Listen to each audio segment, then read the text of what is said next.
I had always been a dreamer. I believed in love, the kind you read about in stories, the kind that transcends all obstacles. But as I grew older, that dream began to feel more like a fairy tale than something that could truly exist. I came from a family that believed in the practical, the expected, and the calculated. Love wasn't something to be left to chance. It was something you built, step by step, with logic, with stability, with someone who met all the right criteria. And so, the idea of genuine men, those who could capture your heart with nothing but their authenticity, seemed like a distant dream. As the years passed, I found myself surrounded by men who had everything, except for the one thing that mattered most. Genuine emotion. There were plenty of men who seemed perfect on paper. They had careers, families, social standing. They said the right things, wore the right suits, and smiled in all the right ways. But every time I stood in a room full of them, I couldn't shake the feeling that something was missing. It wasn't their fault, I realized. It was the world we lived in. A world where people were expected to follow the script. We were taught from a young age that relationships were about making the right choices, about choosing who was the best fit for your future. My parents, my relatives, all of them expected me to follow this script. And I tried to. I really did. But every time I was set up with one of these suitable men, I felt nothing but a strange emptiness. And then there was Daniel. He wasn't perfect, not in the way my family or society would have wanted. He didn't have the prestigious job titles or the sleek, polished image that they all admired. But there was something about him, something that made my heart beat a little faster when he looked at me. He didn't try to impress me with his status or accomplishments. Instead, he listened.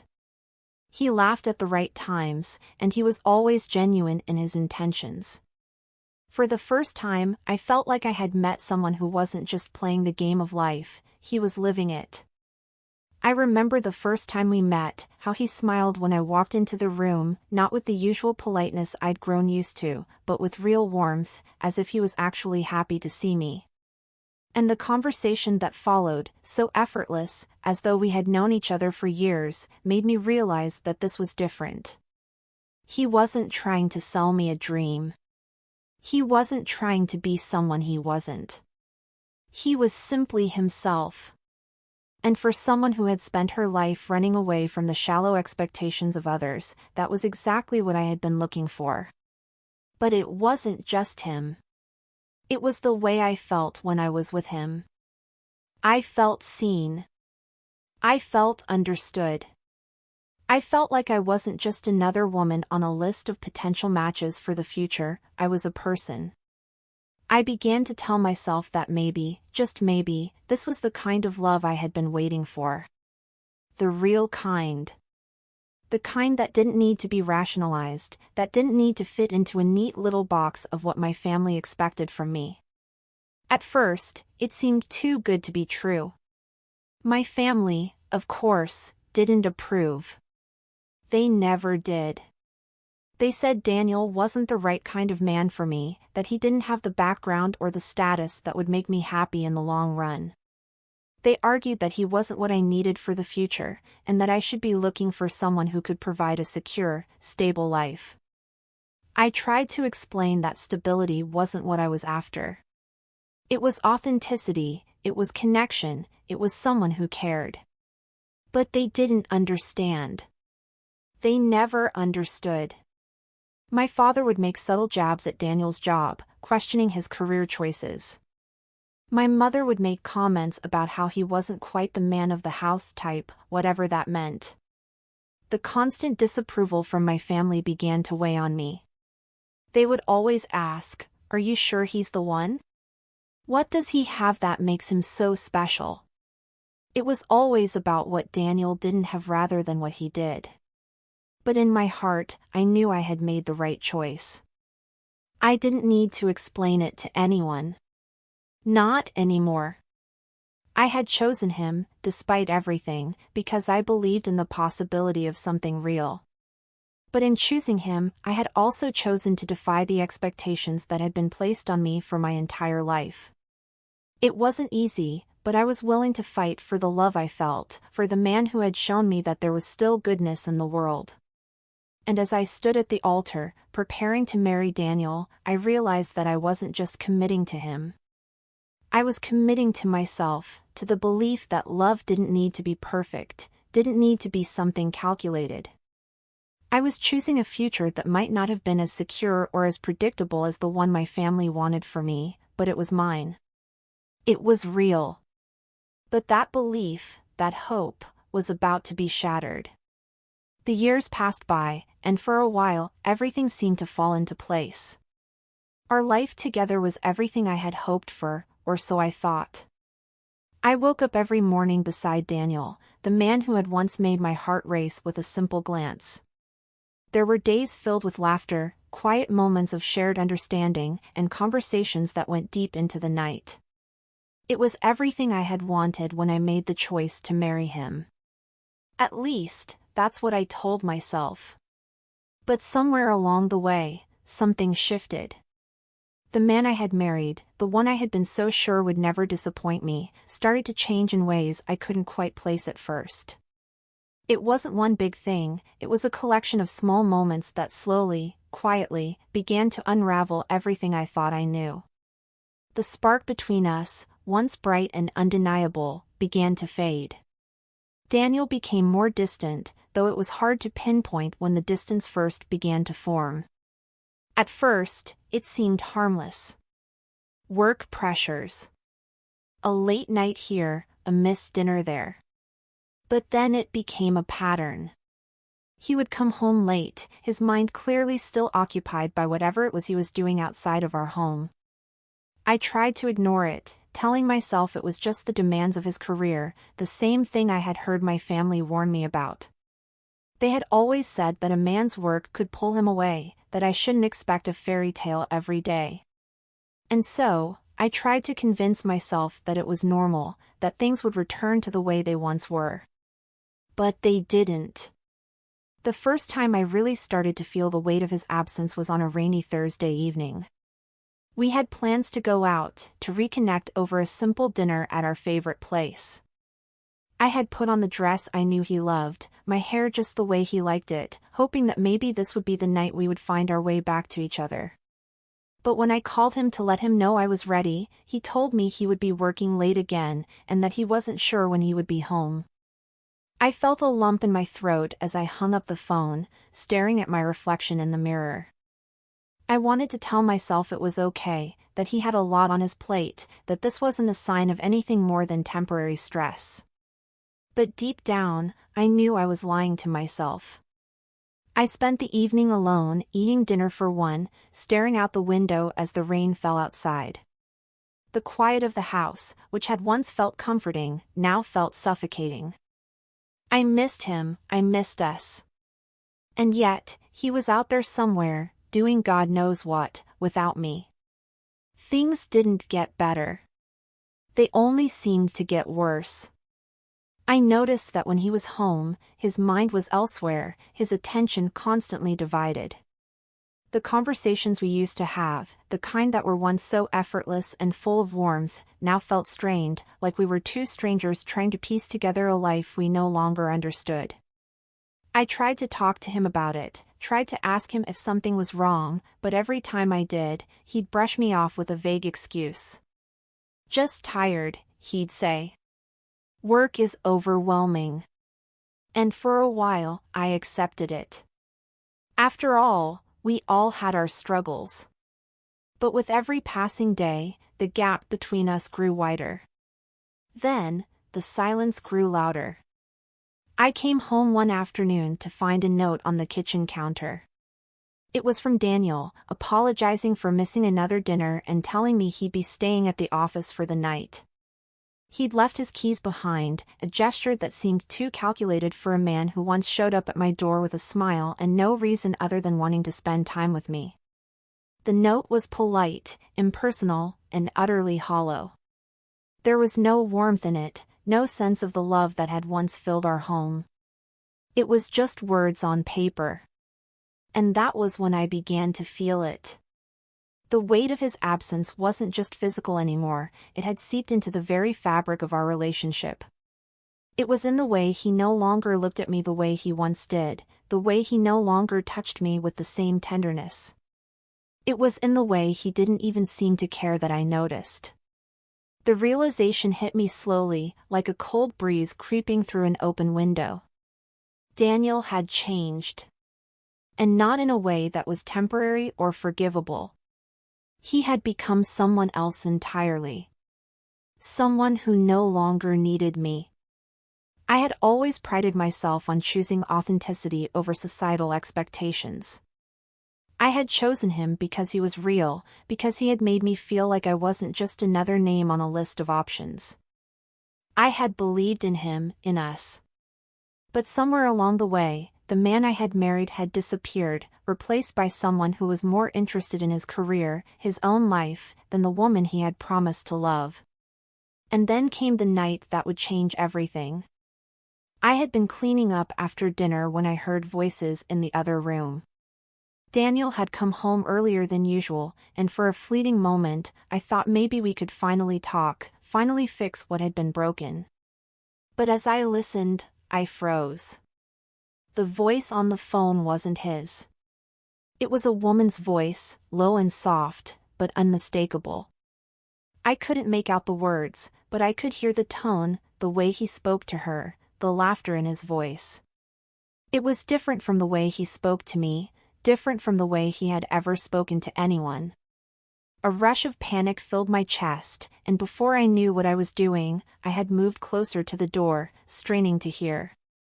There it was again, the unmistakable sound of affection, of intimacy, between him and someone else. My hands shook as I stood frozen, listening to something I knew I wasn't supposed to hear. I could feel the weight of the moment bearing down on me, my heart pounding in my chest. I had suspected something, but to hear it, to know it was real, was a different kind of pain. He wasn't just distant. He was someone else's.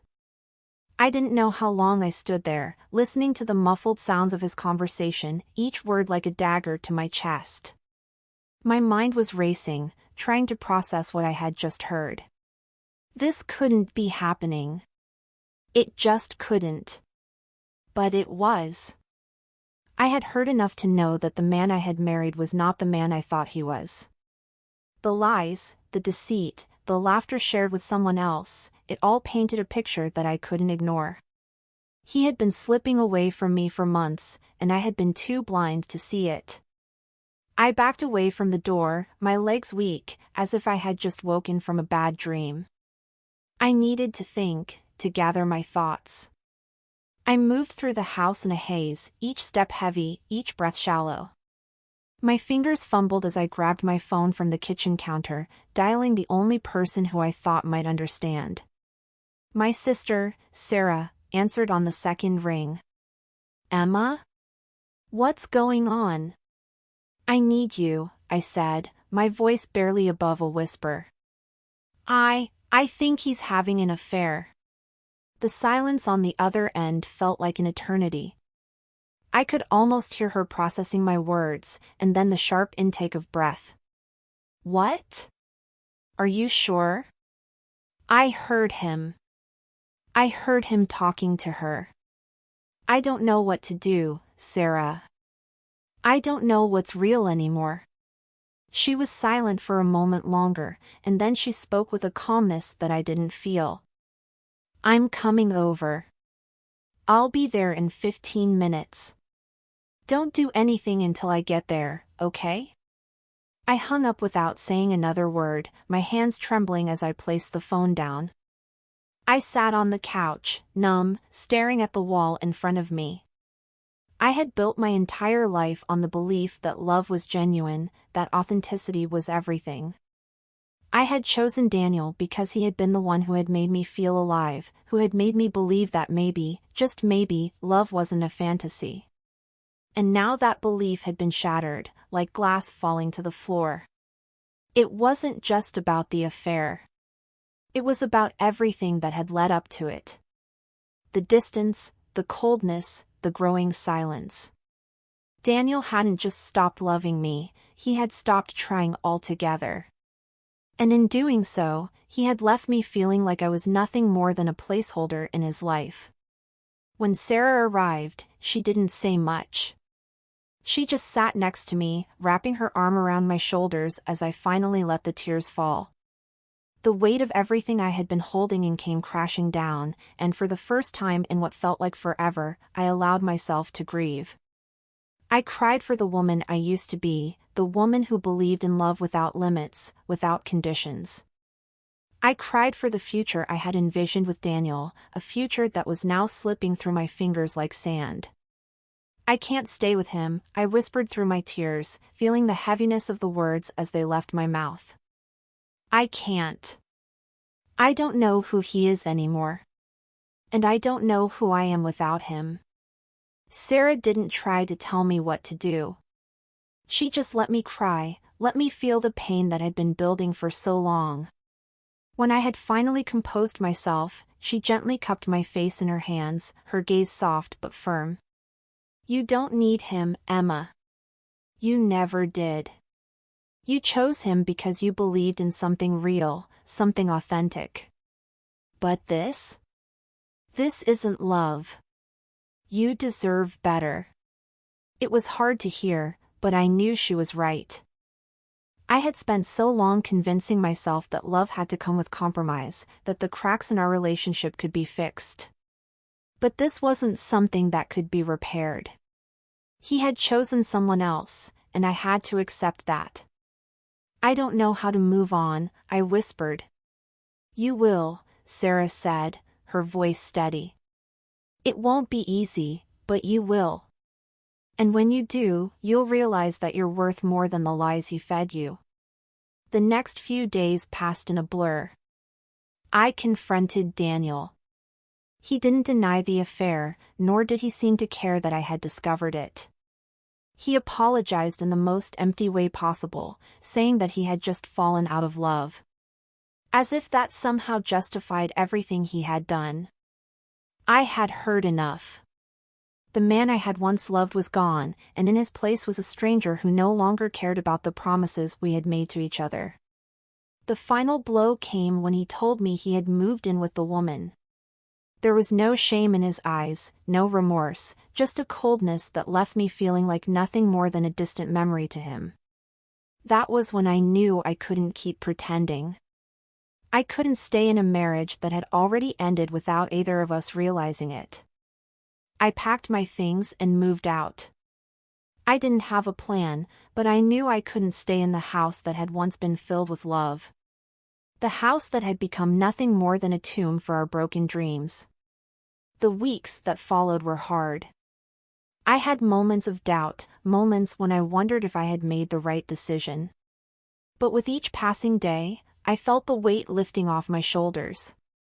I was no longer tethered to a man who didn't care for me, a man who had abandoned everything we had built. It wasn't easy, but I learned to breathe again.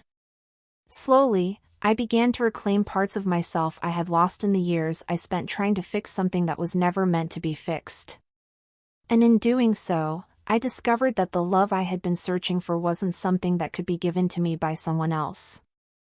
It had to come from within. I had to learn to love myself again before I could ever hope to love someone else. Looking back, I don't regret the choice I made to marry Daniel. I had chosen love because I believed in its power. But sometimes, the reality of love isn't as clear as we imagine it to be. Sometimes, the most genuine love we can give is the love we learn to give ourselves. And that's what I had to do. I had to learn to love who I was, without anyone's validation. In the end, it wasn't about finding the right person to love. It was about finding the right person to be.